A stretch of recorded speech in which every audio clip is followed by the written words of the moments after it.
Knucklejunkies.com here with Gateway to the Top, lightweight champion Adam Osmoe. Well, first of all, Adam, how do you like the sound of that? It sounds pretty nice. Well, obviously a big right hand, you know, was the main difference. Both of you guys came out, I mean, leather was flying from the get-go. Kind of thoughts on the fight? Well, we all knew him as a jits guy. That's all I was hearing, that he wanted to take it to the ground. And everybody thought of me as a wrestler, and so I wanted to prove that I had more. And I don't know, I came into the fight, people were just thinking, because I don't go to a big gym, that I was just some nobody who keeps getting lucky. So hopefully this will show people that I'm not just getting lucky in my fights. So. Well, it also showed that you're not afraid to mix it up. Like I said, I mean, you guys are both going at it from the get-go. And when we talk about the knockout punch, was it just something you set up, or you just saw an opening, or? Well, he's a southpaw, so I kept circling to my left, and that's away from his power hand and into mine. And I kept throwing the jab, and eventually he circled right into it. So had to be. I mean, well, once it landed, you knew good things, huh? Yeah, once I landed and I seen him go stiff and fall back, I knew that I had to hurry up and finish the fight. That was my opportunity. So we have 2 wrestling mats in a barn in my junior high coach's barn. So that's pretty much, it's just me and my dad who train out there in it. So we don't have no big gym, no big wrestling partners or anything. So. All right, we're here with Chris Stump Heatherly.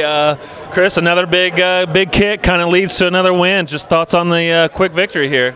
You know, I come out every night to put on a show. I'm looking for the stoppage every single time. I got a great camp, man. I got the best guys in the area. Jake Collier, that cat's the next to blow, I promise you that. Steve Berger, Mark Botendry. I got brawlers that come in. I got everybody. My Thai coach, Rio's Thai boxing, man. It's just nuts, the guys that I got beating me up every week. So just kind of, take us through the knockout and just, setting things up. You know, I watched a few of his fights. I see he usually comes out looking for a big double leg takedown. I seen him take a step back. I knew it was my night. You know, I usually can do a pretty good job picking guys apart. The thing is I'm a wrestler, and everybody thinks I'm a stand-up fighter. Yeah. So, you know, I looked for stand-up. If they want to take me to the ground, we can go to the ground.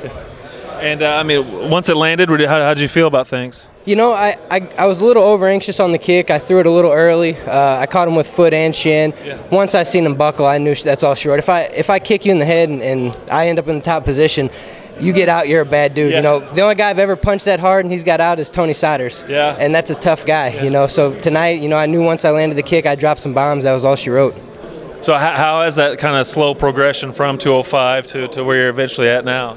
My very first MMA fight, I took it heavyweight. I was weighing 260. I fought a guy that was 285. I just started working my way down. 205 still too big for me. Yeah. My wrestling coach, Mark Botendry, he said, 85, that's still big boys.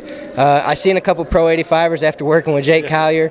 You don't want to get in the ring with guys like that, especially, the guy says he's not a wrestler. Yeah. And the guy can wrestle, so I don't want to be in there with guys like that. I'd fight him if I had to, of course, but 70 or 55 even for me.